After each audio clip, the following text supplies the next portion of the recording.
இப்போ என் கூட இருக்கிறவர் 20 வருஷத்துக்கு முன்னாடி ஒரு 50 கிலோ மூட்டையை சாதாரணமாக தூக்கி போடுவாருங்க. அந்த அளவுக்கு பலசாலி. இன்னைக்கு இப்படி ஆயிட்டார். அவரோட பல்லு டிஸ்லோகேட் ஆகி வெளியே வந்துருச்சு. 10 கிலோ கூட இன்னைக்கு அவரால் தூக்க முடியலன்றார். கண் விழிகள் பிதுங்கி வெளியே வந்துருச்சு. நெஞ்சுக்குழி ஷேப்பே மாறி எலும்பெல்லாம் தூக்கிருச்சு. இவரு இன்னைக்கு இப்படி ஆனதுக்கு காரணம் அவர் செஞ்சுட்டு வந்த வேலை தான் அப்படின்னு சொல்றாரு. உடம்பு தெரியல, சோறா இருக்காரு, சரி தூக்க போறாரு, கைகாலெல்லாம் ஓய்ந்து போயிடுது. மருந்து போனதுக்கு முன்னாடி கண்ணு இந்த மாதிரி இருந்துச்சா? எப்படி இருந்துச்சு? நல்லா இருந்துச்சு. கண்ணு நல்லா இருந்துச்சு. இப்ப கண்ணு வெளியே வந்த மாதிரி ஆயிடுச்சா? பல்லெல்லாம் விழுந்துருச்சு. என்ன வேலை பார்த்தாருன்னா பயிர்களுக்கு மருந்து அடிக்கிற வேலைங்க. மயிர் கால்கள் வழியா கொஞ்சம் கொஞ்சமா இந்த மருந்து உள்ள போய் இப்படி ஆயிட்டுன்னு சொல்றாரு. இப்போ இந்த நெஞ்சு எலும்பெல்லாம் வந்து ஒரு மாதிரி இருக்கிருச்சா? இந்த மருந்து அடிச்ச வேலையினால எத்தனை வருஷம் நான் மருந்து அடிச்சிங்க? 25 வருஷம் அடிச்சு. சரி, பாவம் அவர் அந்த வேலை பார்த்தாரு, அதனால அப்படி ஆயிட்டாரு. நாம சேஃப் தானேன்னு நினைச்சீங்கன்னா அடுத்து வரதை கேளுங்க. அதே மாதிரி சும்மா புலம்பி தள்ளி உங்களை பயமுறுத்துற வீடியோ இல்லை, இது சொல்யூஷனை பத்தி பேசுற வீடியோ தான். வீடியோவை முழுசா பாருங்க. இந்தியாவில் 2023 டேட்டா படி 2023 மட்டும் நாம 5,36,30,000 கிலோ பூச்சிக்கொல்லி மருந்தை நாம உணவு தயாரிக்க பயன்படுத்தியிருக்கோம். 2023 நம்மளுடைய மக்கள் தொகை 143,81,00,000 சராசரியா. இந்த மக்கள் தொகைக்கு இவ்வளவு பூச்சி மருந்து அடிச்சு உணவு உற்பத்தி செஞ்சிருந்தா ஆவரேஜா 27 மனிதர்களுக்கு ஒரு வருட உணவு தயாரிக்கிறதுக்கு நாம 1 கிலோ பூச்சி மருந்துக்குள்ளிய பயன்படுத்தியிருப்போம். அந்த கணக்குப்படி ஒருத்தருடைய ஒரு வருட உணவு தயாரிக்கிறதுக்கு 37.29 கிராம் பூச்சிக்கொல்லி மருந்தை நம்ம பயன்படுத்தியிருப்போம். அப்போ ஒரு நாளைக்கான ஒரு மனிதருடைய உணவுக்கு 0.102 கிராம் பூச்சிக்கொல்லி மருந்தை நம்ம பயன்படுத்துறோம். இதுக்கப்புறம் வர ஒரு சின்ன இன்ஃபோவுக்கு நான் ஏஐயை பயன்படுத்தி தான் இந்த இன்ஃபோவை கொடுக்குறேன். ஏன்னா இது ஒரு டஃப்பான கால்குலேஷன், அதனால ஏஐயை பயன்படுத்தினேன். இந்த மாதிரி பூச்சிக்கொல்லி மருந்து அடிச்சு அரிசி தயாரிச்சோம்னு வச்சுக்கிட்டோம்னா ஒரு ஏக்கருக்கு 730 கிராம் வீதம் காமனா பயன்படுத்தப்படுற பூச்சிக்கொல்லி மருந்தான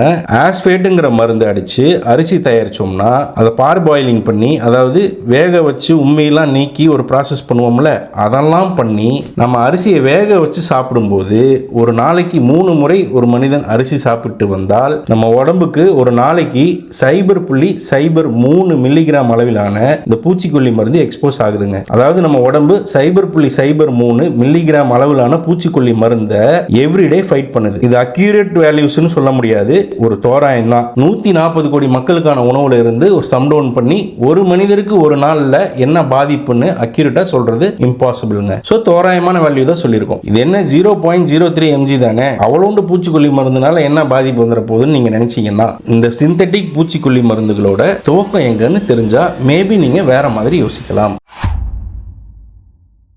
மனித இனம் தொடங்கின காலத்துல இருந்தே விவசாயம் பண்ணிட்டு தான் இருக்கும். அப்பவும் இந்த பூச்சிகள், வண்டுகள், களைப்பயிர்களுடைய தொந்தரவு இருந்துட்டு தான் இருந்துச்சு. அப்பெல்லாம் நாம இந்த விஷம் வாய்ந்த சிந்தட்டிக் பூச்சிக்கொல்லி மருந்தை யூஸ் பண்ணல. இந்த பூச்சிக்கொல்லி மருந்து என்ட்ரி கொடுத்ததே செகண்ட் வேர்ல்டு வார் அப்பதான். 2ஆம் உலக போர் சமயத்துல மனிதர்களை கொல்றதுக்காக சில தாவரங்கள்ல இருந்து கிடைக்கிற விஷத்தையும் ஆர்சனிக் மாதிரி கெமிக்கல் காம்பவுண்ட்ஸையும் இரும்பு, மெக்னீசியம் மாதிரி கனிமங்களையும் கலந்து ஆயுதங்களை செஞ்சாங்க. எதுக்காக இந்த மாதிரி செஞ்சாங்கன்னா ஒரு மனிதரை தனியா கொல்றதை காட்டிலும் மொத்த படையவே ஒரு குண்டை போட்டு கொல்றதுக்காக சில மருந்துகளை கண்டுபிடிச்சாங்க. நிறைய பேர் சாகணும், அதுக்காக கண்டுபிடிச்சாங்க. இந்த மாதிரி கண்டுபிடிச்ச ஆயுதங்களை டெஸ்ட் பண்றதுக்காக பூச்சிகள் மேல தெளிச்சாங்க. விவசாயத்துக்கு தொந்தரவா இருந்த பூச்சிங்க இந்த மருந்தை தெளிச்ச உடனே கொத்து கொத்தா செத்து விழுவுது. இதை பார்த்துட்டு இந்த பூச்சிகளை இந்த மருந்து ஈஸியா கொள்ளுதேன்னு சொல்லி இதையே ஒரு துறையை உண்டாக்கி கொண்டு வரப்பட்டது தான் இந்த சிந்தட்டிக் பெஸ்டிசைட்ஸ்.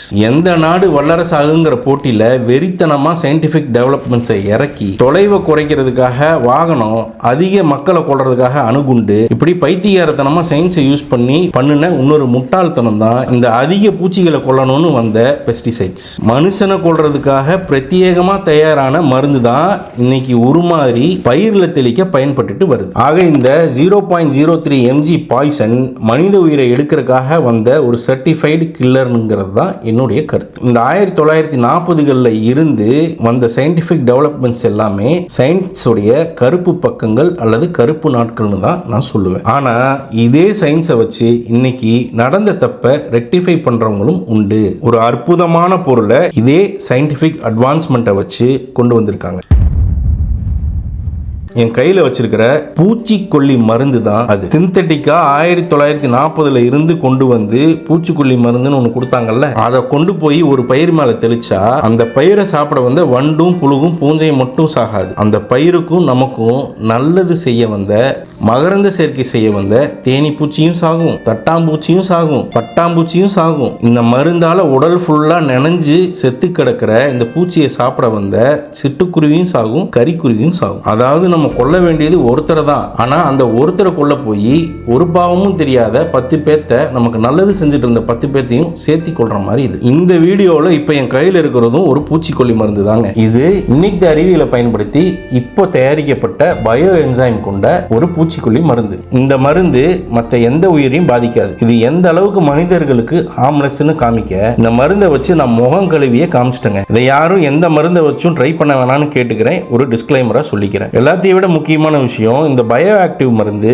விலையில சிந்தட்டிக் மருந்தை காட்டிலுமே விலை கம்மிங்க. சிந்தட்டிக் மருந்தை அதிகம் அடிச்சா பயிர் செத்து போயிடும். இப்போ என் கையில் இருக்கிற பூச்சிக்கொல்லி மருந்து கரெக்டா கெட்டவனை மட்டும் கொல்லுங்க, நல்லவனை கொள்ளாது. உதாரணமா இந்த வண்டுக்கு ஒரு குறிப்பிட்ட பூஞ்சையை சுவாசிச்சா செத்து போயிடும். அந்த பூஞ்சை இந்த வண்டுக்கு மட்டும் அலர்ஜிக்கா இருக்குங்க. சயின்டிஸ்ட் இதை என்ன பண்றாங்கன்னு சொன்னா, இந்த செத்து போன வண்டை எடுத்து அது எந்த பூஞ்சையால செத்துதுன்னு ரீசன்ஸை சம்மரைஸ் பண்றாங்க. அதையே ஒரு மருந்தா பயோ ஆக்டிவ் என்சைம்ஸா வச்சு டெவலப் பண்றாங்க. இப்ப இந்த மருந்தை தெளிச்சா சாக வேண்டிய வண்டு மட்டும் சாகும். இந்த மருந்தை அதிகமா அடிச்சா பயிர் சாகாது. சிந்தட்டிக் மருந்தை கம்மியா அடிச்சா சாக வேண்டிய பூச்சி அதையே ஆன்டிபயோட்டிக்கா பயன்படுத்தி அதுக்கு இன்னும் இம்யூனிட்டியை டெவலப் பண்ணி அதிகமாக பெருகும். அப்ப இன்னும் டோசேஜ் அதிகமா கொடுக்க சொல்லி இந்த விஷமான பூச்சிக்கொல்லி மருந்து அதிகப்படுத்த வேண்டியது வரும். ஆனா இந்த பயோ ஆக்டிவ் மருந்து இந்த குறிப்பிட்ட பூச்சிக்கு நேச்சுரலி அலர்ஜிங்கிறனால இந்த வண்டு இதை விட கம்மியான டோசேஜ் கொடுத்தாலுமே அதுக்கு இம்யூன் டெவலப் ஆகாது, இன்னும் சோர்ந்து போய் சாகர நிலைமைக்கு தான் உண்டாகும். எவ்வளவு பியூட்டிஃபுல் பாருங்க. 10 சைக்கோ கில்லர் ஒரு கூட்டத்துக்குள்ள நுழைஞ்சிட்டாங்க. உங்க கையில ஒரே ஒரு ஆயுதம் தான் இருக்குது. கூட்டத்தையும் டிஸ்டர்ப் பண்ணாம யாருக்கும் பாதிப்பு இல்லாம 10 சைக்கோ கில்லரை மட்டுமே எய்ம் பண்ணி நெத்தி பொட்டுல ஸ்னைப்பர் ஷாட் அடிச்ச மாதிரி இந்த மருந்தை வச்சு இந்த கெட்ட பூச்சி மட்டுமே தூக்கியிருக்காங்க இந்த மாடர்ன் சயின்டிஸ்ட். சரி, பயிரை வந்து சாப்பிட்டு போன பூச்சிக்கு ஒரு சொல்யூஷன் வந்துருச்சு. அப்போ களைச்செடியா நம்ம பயிருக்கு பக்கத்திலே இருந்து வளர்ந்துட்டு நம்ம பயிரை நாசமாக்கக்கூடிய களை செடிக்கு என்ன பண்றது? பழைய முட்டாள் சயின்டிஸ்ட் என்ன பண்ணாங்கன்னு சொன்னா, அதுக்கும் மருந்து அடிச்சு கொண்டு போடுங்க அப்படின்னு சொல்லி அதுக்கும் ஒரு மருந்தை கொடுத்தாங்க. போர்ல மனிதர்களை கொத்து கொத்தா சாகடிக்கிறதுக்காக ரசாயனம் தயாரிச்ச சயின்டிஸ்ட் கடைசியா உணவுல தெளிக்கிற பூச்சிக்கொல்லி மருந்தை தயாரிச்சா இப்படித்தான் வந்து முடியும். இதுல இந்த களை பயிறு தேவையில்லாத பூச்சி மட்டும் இல்லாம நம்மளையும் சேர்த்து கொலை தான் பண்ணுவாங்க. இந்த விஷயத்தில் நம்மாழ்வாரை விட பெரிய ஜீனியஸ் யார் இருக்க முடியும்? களைப்பயிருக்கு பக்கத்தில் இருக்கிற இடத்த காலியாக வச்சாதானே களைப்பயிர் வரும். அந்த இடத்துல களை செடிக்கு இடமே இல்லாத அளவுக்கு பல தானிய பயிரை போட்டுருவாங்க. இப்படி நிறைய தானியத்தை போட்டு வைக்கும் போது அது முளைச்சு வர்றதுனால களை செடி வளராது. இந்த மாதிரி தானிய பயிர் வளர்ந்துருச்சுல, இதையவே மறுபடியும் உரமா மண்ணை திருப்பி போட்டுருவாங்க. இதனால என்ன நடக்கும்னா, நம்ம எந்த பயிரை நட்டு வச்சோமோ அதுக்கு இன்னும் எக்ஸ்ட்ரா நியூட்ரிஷன் கிடைக்கும். இப்ப பாருங்க, பல வருஷமா நம்ம செஞ்சுட்டு வந்த விவசாயத்தை இந்த மாதிரி ஒரு சின்ன மிஸ்டேக் பண்ணி ஒரு விஷம் தெளிச்சு விவசாயம் பண்ற மாதிரியான ஒரு நிலைமைக்கு நம்ம போனோம் தான். ஆனா அந்த மிஸ்டேக்கை நம்ம ரெக்டிஃபை பண்ற டைமுங்க இது. இந்த மாதிரி பூச்சிகளையுமே எல்லா பூச்சிகளையும் நம்ம கொல்ல தேவையில்லை. நமக்கு எந்த பூச்சி தொந்தரவு கொடுக்குதோ அதை மட்டும் கொல்ற மாதிரி இன்னைக்கு நுட்பமான பயோ ஆக்டிவ் பொருட்கள் வந்துருச்சு. அதே மாதிரி நம்ம பயிருக்கு பக்கத்திலேயே இருந்து களைப்பயிரா இருந்து தொந்தரவு கொடுத்துட்டு இருக்கக்கூடிய களைப்பயிருமே வராததுக்கு இன்னொரு பழமையான ஒரு டெக்னிக்குமே இருந்துட்டு தாங்க இருக்கு. இந்த சிந்தட்டிக் பூச்சிக்கொல்லி மருந்துகள் இவரோட லைஃபையும் உடம்பையும் மட்டும் சிதைக்கலங்க, நம்ம மண்ணையும் மலடாக்கி பல நல்ல உயிர்களான சிட்டுக்குருவி, கருங்குருவி, பட்டாம்பூச்சி, தட்டாம்பூச்சி, தேனி பூச்சின்னு பாரபட்சம் இல்லாம கொண்டுருச்சு. ஒரு மிஸ்டேக் பண்ணிட்டோம், அதை திருத்திக்கிற தருணம் இது. மறுபடியும் பழைய விவசாயம் வரணுங்க. ஒரு ஆறுதலான விஷயம் என்னன்னா, 2023 இந்த இயற்கையான மருந்தை 70 லட்சம் கிலோ நம்ம நாட்டிலேயே யூஸ் பண்ணியிருக்காங்க விவசாயத்தில். இது ஒரு எஸ்டிமேட் தான். இந்த வீடியோ நாங்கள் பண்ண வரப்ப ஒரு முக்கியமான இன்ஃபோவை தேடி தாங்க வந்தோம். இயற்கை விவசாயம் பண்றதை விட இந்த விஷத்தை தெளிச்சு செய்யற செயற்கை விவசாயத்தில் பெனிஃபிட் அதிகமாக கிடைக்குதா, அதனால தான் இந்த செயற்கை விவசாயத்தை பண்றாங்களோன்னு நினைச்சோம். அப்பதான் இவரை சந்திச்சு பேசுறப்பதான் தெரிஞ்சது, இந்த விஷத்தை காட்டிலும் இயற்கையான விவசாயத்தில் உற்பத்தி அதிகங்க, மண் வளம் குன்றாது, செலவும் கம்மி. அதை இவரு செஞ்சே காமிச்சார். ஒரு ஏக்கருக்கு ஆவரேஜா 40 டன் கரும்பு தான் இன்னைக்கு கிடைக்குது. ஆனா 70 டன் இந்த விஷத்தை பயன்படுத்தாம இயற்கை உரத்திலிருந்தே எடுத்து ரெக்கார்டோட காமிக்கிறார். நம்மளோட நார்மல் மார்க்கெட் மஞ்சள்ல கேன்சரை தடுக்கிற குர்குமின் கண்டென்ட் 2% தாங்க இருக்கு. ஆனா இவரு இயற்கை உரத்தை பயன்படுத்தி ஆர்கானிக்கா தயாரிச்ச மஞ்சள்ல 5.3% குர்குமின் கண்டென்ட் இருக்குதுங்கிறத லேப் டெஸ்ட் ரிப்போர்ட்டோட ஆதாரத்தோட செஞ்சு காமிச்சிருக்காரு. இப்ப எந்த பயிரை விளைவிக்கிறோமோ அதோட தரமும் அதிகமா இருக்கு, விளைச்சலும் அதிகமா இருக்கு, செலவும் கம்மி, மண் வளமும் கெடல. எல்லா உயிரும் வாழலாம், சாப்பிடுற மக்களுக்கும் நல்லது. ஏன் இந்த முறைக்கு நம்ம மாறக்கூடாது? கடைசியாக 3 விஷயம் சொல்லிக்கிறேன். நான் இதை ப்ரோமோ பண்ணலை, எதுவும் பணம் வாங்கிட்டு இவருடைய பொருட்களை நான் விற்று கொடுக்கறதுக்காக இந்த வீடியோவை பண்ணவே இல்லை. நாங்கள் எந்த ஒரு வீடியோவுமே பணம் வாங்கிட்டு ப்ரோமோ பண்ணவே மாட்டோம். ஒரு பொருளோ ஒரு கொள்கையோ ஒரு செய்முறையோ கண்டிப்பாக எல்லாருக்கும் பொதுப்படையாக நல்லது தரும்னா மட்டும்தான் அந்த கண்டென்ட்டை பண்ணுவோம். இல்லைன்னா எங்களுடைய வியாபார பதிவுகளை பண்ணுவோம். கண்டிப்பாக விவசாயம் பண்ணக்கூடிய அத்தனை மக்களும் பயன்பெறணும். அந்த விவசாய பொருளை உணவாக பயன்படுத்துகிற நம்ம எல்லாருமே பயன்படணுங்கிறதுக்காக தான் இந்த பதிவை போட்டிருக்கேன். ரெண்டாவது விஷயம், இப்படி ஒரு ஆர்கானிக்காவே நிறைய பொருட்களை தயாரிக்கிறாருங்க. கேன்சரை தடுக்கக்கூடிய குர்குமின் கண்டென்ட் 5.3% இருக்கிற மாதிரி ஒரு மஞ்சளை தயாரிச்சு லேப் டெஸ்ட் ரிப்போர்ட்டோட காமிக்கிறாரு. அது இல்லாம நேந்திரம்பழம் ஒன்று கொடுத்தாருங்க, செம்மையான டேஸ்டா இருந்துச்சு. அந்த மாதிரி நேந்திரம்பழம் நான் சாப்பிட்டதில்லை. கம்ப்ளீட்லி ஆர்கானிக்கா அதை செஞ்சார். இந்த ஹார்லிக்ஸ் பூஸ்ட் இதுக்கெல்லாம் ஒரு ஆல்டர்னேட்டிவா இந்த நேந்திரம்பழத்தை வச்சு உடல் தெம்பை கூட்டுறதுக்காகவும் குழந்தைங்களுக்கு நியூட்ரிஷன் கிடைக்கணுங்கிறதுக்காகவும் இந்த நேந்திரம்பழத்தில் ஒரு மால்ட் செஞ்சு வச்சிருக்காரு. அதுவுமே வேற லெவலில் இருந்துச்சு. அந்த மாதிரி அவர் தயாரித்த பொருட்கள் வேணும்னு சொன்னால் இந்த வெப்சைட்டில் நீங்கள் போய் வாங்கிக்கலாம், tulirorganic.co. அதே மாதிரி இவர் இந்த மாதிரி இயற்கை விவசாயம் பண்ணக்கூடியவங்களை பயங்கரமாக என்கரேஜ் பண்ணக்கூடியவர். அக்ரி காலேஜ் எல்லாத்துக்குமே கிளாஸஸும் எடுக்கக்கூடியவர் இவர். ஒரு விவசாயி இங்கே போனால் ஒரு நகைக்கடையில் கிடைக்கக்கூடிய மரியாதை அவருக்கு கிடைக்கும். டீ கொடுத்து தான் வரவேற்பாங்க. அவர் வெளியே போகும்போது இயற்கையான முறையில் விவசாயம் பண்ணுறதுக்கான எல்லா கைடன்ஸும் கொடுத்துருவாங்க.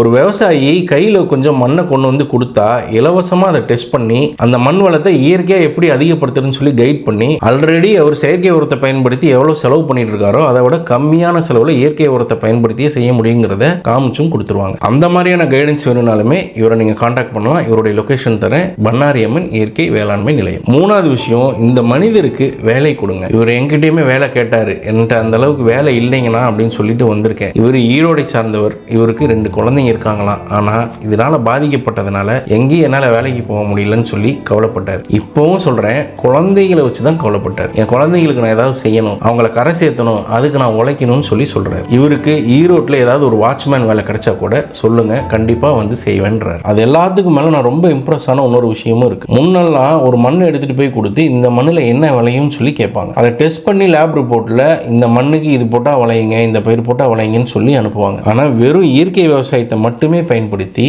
மலைகளில் மட்டுமே வளரக்கூடிய ஒரு சில பயிரை அதுக்கான சூழல் அமைச்சு சமநில பரப்புலையுமே விளைவிக்க முடியும் அப்படிங்கிறதையுமே இவர் செஞ்சு காமிச்சார். அதை எப்படி செஞ்சாரு, அதை ஏன் நாம செய்யணும், இயற்கை விவசாயத்தினுடைய அசலான வலிமை என்ன, புது வளர்ச்சி பரிணாமம் என்ன, அடுத்த பார்ட் 2 வீடியோல சொல்றேன். ஃபாலோ பண்ணிக்கோங்க. நன்றிங்க.